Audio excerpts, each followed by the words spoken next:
Hello and welcome to the Mansfield Minute. So a week and a half ago, I went to see Ringo Starr in concert. You know, Ringo was a Beatle, and this was my third time seeing Ringo Starr and his all-star band. And I have to say that in attendance, there were a lot of old hippies. Okay, so the readings for the first weekend in October, the Lord speaks about two boys, okay, who were given a task by their father. And the first boy was all about, yeah, Dad, I'm going to do this, I'll do this, and then didn't do it. And then the second boy grumbled about having to do it, and then later came back and accomplished the task.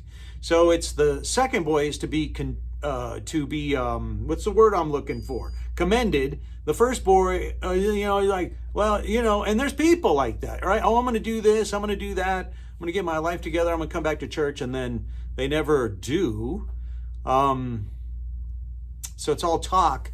Then there are those who eventually find their way back. They are open to the working of God's grace and then are converted. So, Jesus spoke about the tax collectors and the sinners who were hearing the word of God and responding to it.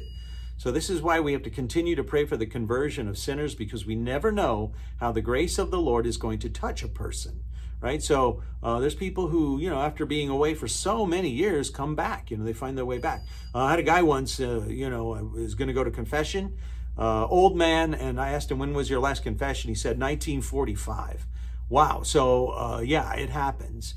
Okay, so, but listen, every time you pray a rosary, a Divine Mercy chaplet, and if you're watching this, chances are you're that person. So make sure you always pray and mention the conversion of sinners, and especially members of your own family, friends of yours, neighbors who are unchurched or have fallen away from the faith, that they too be opened up to reception of the Spirit of God. And that is your Mansfield Minute.